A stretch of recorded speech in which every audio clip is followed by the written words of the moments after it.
"You're not on my level. Let's be honest," she said in front of her friends. I smiled and agreed, then quietly ended everything without creating a scene. The silence after I left made her friends stop laughing. Hey viewers, before we move on to the video, please make sure to subscribe to the channel and hit the like button if you want to see more stories like this. Thanks. "You're not on my level. Let's be honest." She said it with a smile. The kind of smile that already knows its audience is listening.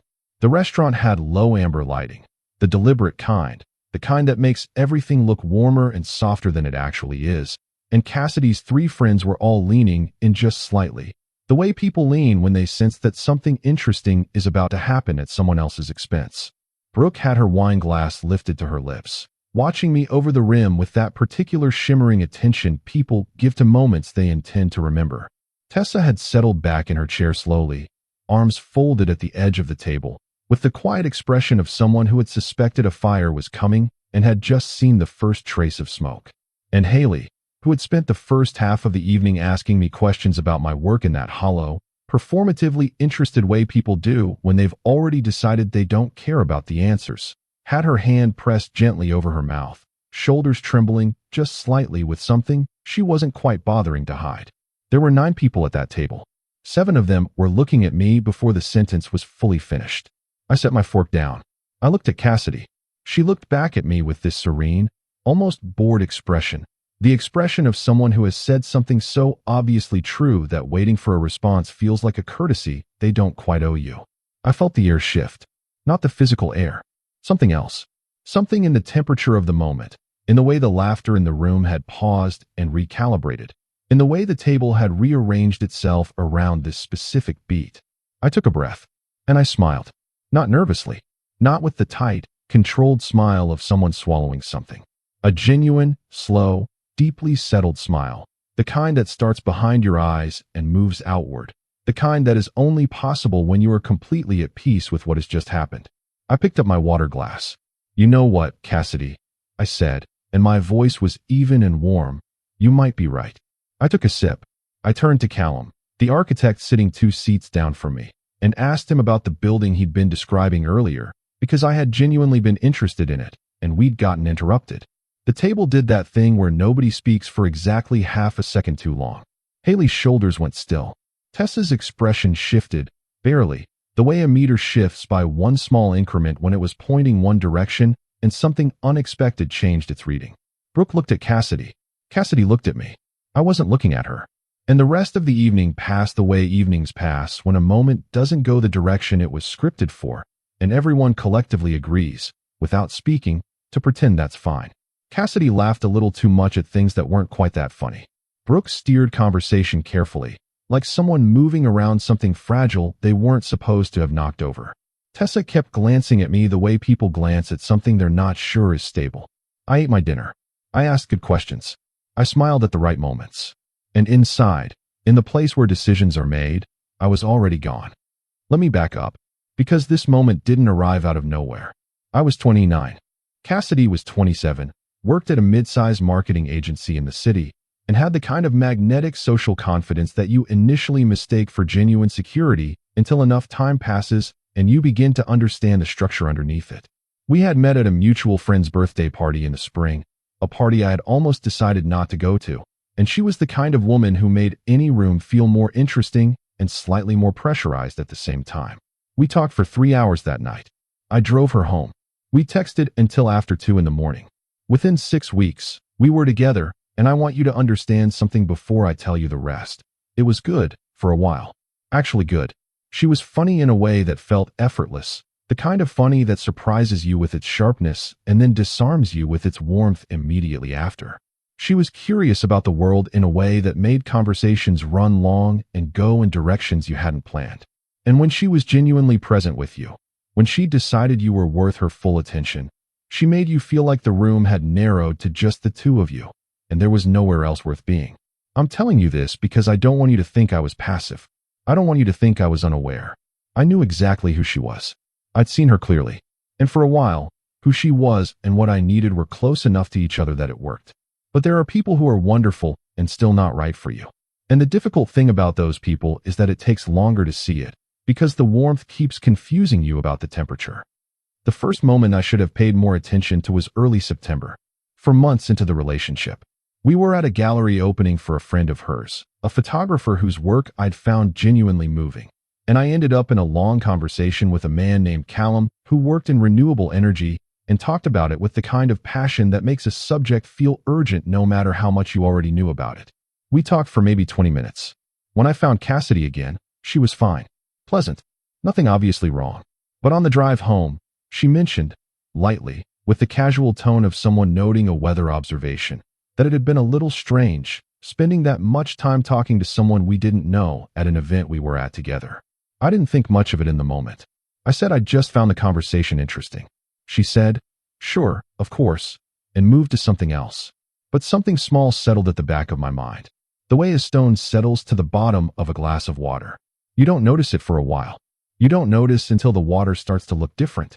The second moment was a Saturday in October. We were having brunch at her apartment, just the four of us, Cassidy, me, Brooke, and Tessa, and I mentioned, somewhere between the eggs and the second round of coffee, that I'd been promoted at work the previous week. Not as an announcement, not as a bid for applause, just as the kind of thing you mention to your girlfriend and her friends because you share things when life is going reasonably well and you're comfortable enough to say them out loud. Cassidy said, oh, that's great, and immediately turned to Tessa to ask about the apartment renovation Tessa had been planning. I didn't bring it up again, but I noticed that I didn't bring it up again, and I began, from that point, to notice how often I noticed. There was the dinner party in November where she introduced me to her work colleagues and described my job in a way that was technically accurate but carefully stripped of anything that might make it sound interesting.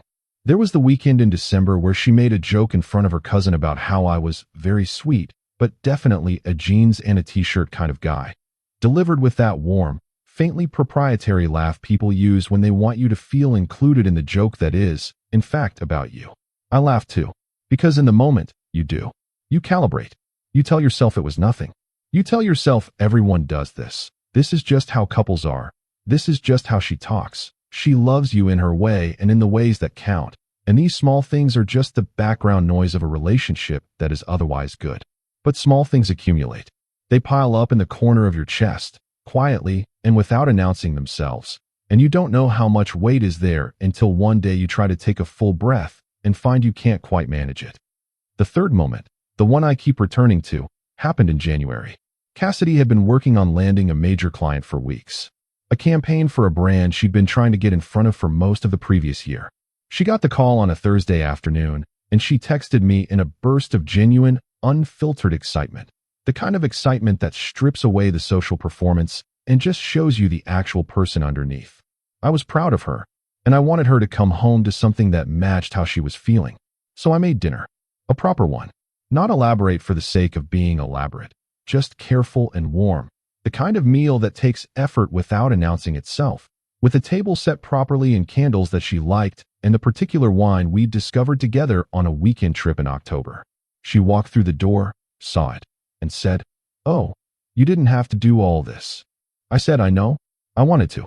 And she sat down, and she was happy, and she told me about the campaign in full. The pitch, the meeting, the specific moment the client had said yes. And I listened to every word of it, asked good questions, and we had an evening that felt like the best version of us. 3 days later, we were at Brooke's place for a casual gathering. Cassidy told the story of landing the client. She told it beautifully, with the timing and the detail it deserved, and everyone was genuinely happy for her. And at the end, she added, "And then I came home and he'd made dinner," which was sweet. Sweet. That word. Not thoughtful. Not the kind of gesture that meant something. Sweet. The word you use for things that are small and harmless and slightly below the threshold of your serious attention. I know how this sounds. I know it sounds like I'm cataloging minor incidents and building a legal case. But I want you to sit with that word for a moment. Because it's not about the word itself. It's about the consistent, reliable, patient way she had of placing herself above whatever I was doing. Of receiving what I gave and then repositioning it, for whatever audience was present, as something a little lesser. As something sweet. That's a specific kind of quiet unkindness. It doesn't shout. It doesn't leave marks. It just slowly, steadily tells you what you're worth in the only currency that actually matters. How someone talks about you when they think the description is harmless. But here's the piece I've been circling around. The one that, when I think about it honestly, makes everything else snap into place. It happened 3 weeks before the birthday dinner. Cassidy's parents had us over for Sunday lunch. Her mother and father, her older brother, his wife, their 2 kids who were loud and funny and completely absorbed in their own world. I'd been to these lunches a handful of times by now. I'd always done fine. Made conversation, been present, helped clear plates, remembered names. Cassidy's family ran on a specific frequency. Polished, achievement-conscious, the kind of family where accomplishment was the primary language of worth, and where being impressive was not arrogance, but simply the baseline expectation of what people were supposed to be. Her father was a quiet, observant man who had built a logistics company from a small operation into something significant, and he asked questions the way people ask questions when they're actually listening to the answers rather than waiting for their turn to speak. About 40 minutes into the meal, he turned to me directly. No preamble. "Where do you see yourself in 5 years?" he said. And there it was, the question with the test built into it. The one that is never really about the answer, but about how you handle being asked. I looked at him, and I answered honestly. Not carefully, not strategically. I told him about the direction I was moving in professionally, the things I was building toward, the specific ambitions I hadn't yet spoken about to most people because they weren't finished enough to say out loud, but that were real and had been shaping my decisions for the past 2 years. He listened. He asked follow-up questions, sharp ones, the kind you can only ask if you're actually tracking what was just said. We talked for close to half an hour about industry, about risk assessment, about the difference between people who have a job and people who have a trajectory. At the end of it, he looked across the table at Cassidy, and he said, simply, "I like him." Just that. 2 words. I felt Cassidy go still beside me. Not dramatically, not visibly, if you weren't paying attention.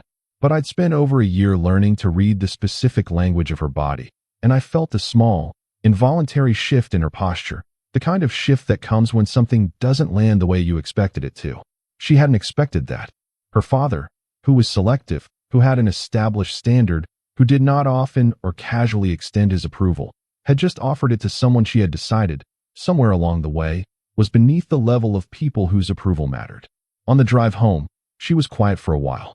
Then she said, "My dad doesn't usually take to people like that." I said, "He seems like a sharp guy. I really enjoy talking with him." She said, "He is," and her voice was complicated in a way she wasn't fully aware of. And I sat with that on the drive, and I understood something. She had been telling herself a story about me, a story in which I was the lesser version, the sweet, harmless, slightly below standard person she decided on somewhere early and then reinforced, quietly, with every sweet and every downplayed introduction and every casual repositioning of my value for the benefit of whoever was watching. And her father, who had no investment in that story, who was just looking at what was actually in front of him, had refused to confirm it. That bothered her. Not because she was mean, but because when the story we tell ourselves about someone gets challenged by evidence, and we care more about the story than the evidence, that is when we understand who we actually are. The birthday dinner for Tessa was a Friday night in February. A proper restaurant, 9 people, a reserved section in the back. I wore a good jacket and showed up on time and shook hands and made conversation and remembered every name the first time I heard it. For the first hour, things were genuinely fine. I was sitting next to an architect named Callum, a different Callum from the gallery, different industry entirely, just the city being the size it is, and we had an excellent conversation about the way urban spaces shift when money starts moving through them, about which cities were being rebuilt thoughtfully and which were being rebuilt fast and cheap and would regret it in 20 years. I was comfortable. Cassidy was down the table, laughing and present, glancing over occasionally with what, at the time, still looked like warmth. Then the drinks were refilled. The conversation shuffled and reshuffled, the way it does at big tables where everyone is trying to stay in the right group. And I mentioned, somewhere in the natural flow of it, a project I'd been leading at work. Not as the lead story, just as a piece of the conversation, the way you mention things when they come up naturally. Cassidy had a specific expression I'd learned over the past year. Not quite a roll of the eyes. Not quite boredom. Something more refined than either. A very slight, very controlled loosening of attention, like a lamp dimming by one setting. She laughed softly. She shook her head, the way someone shakes their head at something endearing and slightly off-brand. And then, into the space where the conversation had paused just enough to hold a sentence, she said it. "You're not on my level, let's be honest." with a smile, with the easy, light, practiced delivery of someone who had said something like this before, in smaller ways, and understood that the delivery was everything. The table absorbed it. That specific, loaded pause where 9 people have all heard the same sentence and are waiting to see what it lands as. I looked at her. She met my eyes with that serene, almost bored certainty, and I felt something that was not hurt. It was not anger. It was something cleaner and colder and, in a strange way, more useful than either. It was the feeling of something becoming undeniable. I'd been carrying that weight for months. The weight of noticing, of cataloging, of telling myself it was nothing, of deciding it was nothing, of choosing, over and over, to stay in the version of the relationship that didn't require me to say what I was actually experiencing. And she had just removed that option. Not cruelly. She wasn't trying to wound me. But she'd said, out loud, in front of people, the things she'd been saying quietly and indirectly for a year. And once something is said out loud, in that company, with that much clarity, you can't unknow it. I breathed. I smiled. You know what? I said, and my voice was completely even. You might be right. I picked up my water glass and took a sip. I turned to Callum and asked about the neighborhood he'd been describing before we got interrupted, because I was genuinely curious and the conversation had been good. And the table, denied its scene, had to reassemble itself around the absence of one. Haley's shoulders stopped moving. Tessa watched me with an expression I couldn't quite read. Brooke looked at Cassidy, and Cassidy looked at me, and I wasn't looking at either of them. The evening continued. I stayed for the full dinner. I said goodbye to everyone warmly. I shook hands, thanked Tessa for the evening, and walked to my car. And every step of that walk felt like something releasing. We'd driven separately. She'd come with Brooke. I'd driven myself. This had been the arrangement since the start of the evening. But sitting in my car in the parking garage, I noticed how completely at ease I was with the space. No one to manage. No tone to match. No performance of everything is fine to sustain. Just the engine and the highway and the music I turned up by 3 notches. She texted when she got home. How are you feeling? Tonight got a little weird, LOL. I read the message. I looked at it for a long moment. Then I set my phone down and didn't respond. Not because I was punishing her. Because I needed one night with just myself and the decision I'd already made. The next morning, I made coffee. I sat at my kitchen table without my phone and without music and just let the morning be quiet. And I thought about one thing. What did I actually want? Not what was fair. Not what she deserved. Not the version of this that made me look most reasonable or most self-aware. What did I want? The answer was simple. I wanted to be with someone who considered me their equal. Not their project. Not their charity case. Not the sweet, harmless, slightly below them person they kept around because keeping them felt generous, or because it was comfortable, or because the alternative was the inconvenience of being alone. I wanted someone who introduced me to people with pride rather than with careful, strategic understatement. I wanted to be in a relationship where my wins were met with genuine warmth and not redirected within 30 seconds. I wanted to be seen clearly, not the version someone had decided on and then spent a year reinforcing. I texted Cassidy after the second cup. I said I'd like to talk. She called immediately. Are you upset about last night? I'm not upset, I said. Because it was just a joke, it wasn't. Cassidy. She stopped. I know, I said. I know it was said lightly.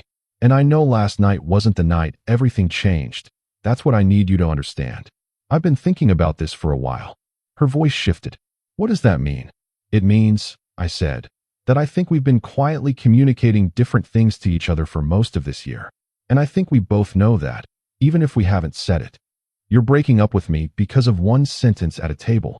I'm ending this because of a year of smaller things, I said. Last night was just the first time it was said clearly enough that I couldn't choose not to hear it. She pushed back. She said I was being oversensitive. She said I was making something enormous out of something that was nothing.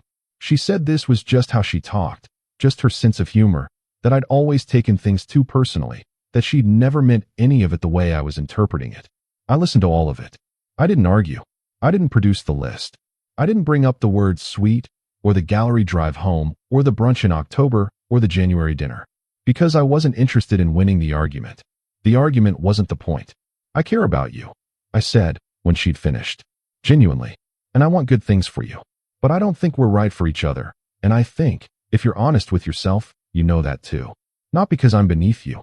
Because we want fundamentally different things from what a relationship is supposed to feel like. She was quiet for a moment. So that's it, she said. That's it, I said. And I'm sorry it couldn't be something else. The call ended. Not dramatically. Not with the kind of finality that makes a noise. Just the quiet click of a connection closing. I sat at the table for a long time after that. Not in grief. Not in relief. In something that felt very much like standing outside after being inside for too long. A little cool, a little sharp, and completely real. The silence started about 20 minutes after the call. Brooke called me. I didn't pick up. Then Tessa sent a message. Just, "Hey, are you okay?" I appreciated that more than I expected to. Then, perhaps most unexpectedly, Haley sent a message. Haley, who had been laughing with her hand over her mouth at the table the previous evening. The message said, "I just want you to know what Cassidy said last night wasn't okay, and I told her that this morning." I sat with that for a while. Not because I needed validation, but because it answered a question I'd been quietly holding since the night before. Had anyone else at that table seen it the way I'd seen it? Or was I alone in that reading? I wasn't alone. They'd all seen it. They'd laughed anyway, because in the moment, you go with the current, you go with your friend, and you assume the person being laughed at is either too far away to be hurt or too oblivious to understand what's being aimed at them. But when the moment passed, and the dinner was over, and they were back in their own kitchens and their own quiet, some of them had turned it over and felt the weight of it. I texted Haley back. "I appreciate you saying that." "I'm okay," she replied. "She's really upset, in case you were wondering." I thought about that. Not with satisfaction. Not with the cold pleasure of someone who'd won a round. I thought about it with something that was, honestly, a lot like sadness. Because I didn't want her to be upset. I wasn't engineering her pain. I was just, finally, cleanly, clearly, refusing to be someone I wasn't. And there is no version of that which doesn't cause some kind of hurt for everyone involved. About 2 weeks later, I ran into Brooke. Pure coincidence. The city being the way it sometimes is, small when you've been living in it for a while. She was coming out of a coffee shop and I was walking past, and she called my name before I noticed her. We stood on the pavement and talked for a few minutes. Easy and low pressure. The way you can talk to someone when the stakes have been removed. She asked how I was. I said I was fine and meant it. She nodded. Then she said, carefully, measuring the words like someone trying to be true without being more than they should, "You handled that night really well. Just so you know." "There wasn't much to handle," I said. She looked at me with the look of someone who had been at that table and knew how many ways that moment could have gone. "She felt awful after," Brooke said. "In case that matters to you." "It matters in the sense that I don't want her to feel awful," I said. "But it doesn't change what I decided." Brooke nodded slowly. "She cared about you," she said. "I know how it looked, but she genuinely did." "I believe that," I said. I let a moment pass. "I just needed her to care about me the way you care about someone you're building something with. Not the way you care about something that's comfortable to keep around." Brooke was quiet for a second. Then she said, "I'm going to remember that." We said goodbye. I walked back to my car and sat in it for a moment before starting the engine. Not processing. Not second-guessing. Just sitting. The way you sit when something is behind you, fully and finally, and you're not yet sure what's in front of you, and the space between those two things feels, for just a moment, like something worth occupying. About a month after the dinner, I ran into a mutual friend named Wesley at a sports bar we both occasionally ended up at. We grabbed beers and caught up the easy way you catch up with someone you don't need to perform for. He brought up Cassidy, not heavily, just with the natural curiosity of someone who'd known both of us and was trying to understand what had shifted.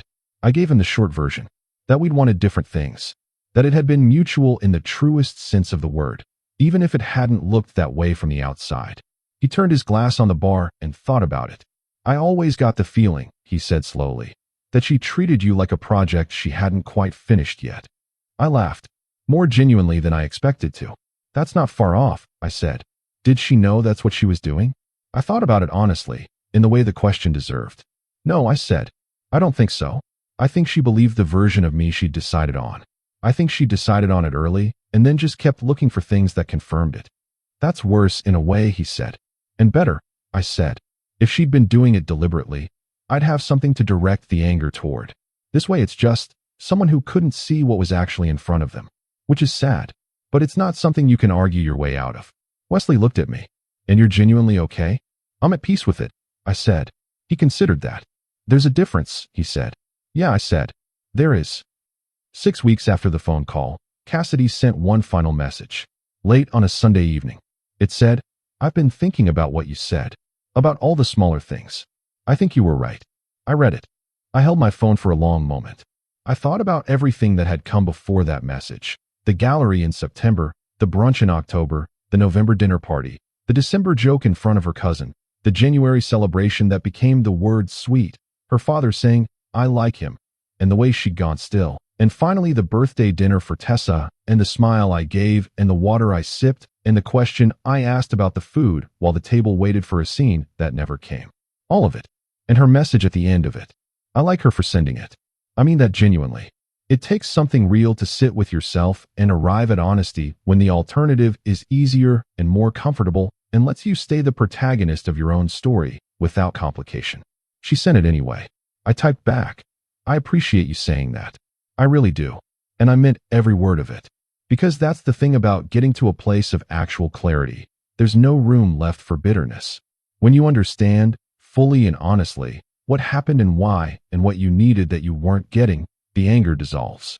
Not into forgiveness, exactly, because forgiveness suggests there was an offense that needed to be cleared, but into something quieter and more accurate. Into the understanding that two people can both be real, and both be trying, and both care in the ways they're capable of caring, and still be wrong for each other. Still position each other in ways that, over time, hollow something out. Still do each other more harm than good. Not out of cruelty, but out of the slow, invisible, cumulative pressure of being seen as less than you are by the one person who is supposed to see you most clearly. She was a good person. She was genuinely funny and genuinely curious, and, in her best moments, genuinely warm. She just wasn't the right person for me.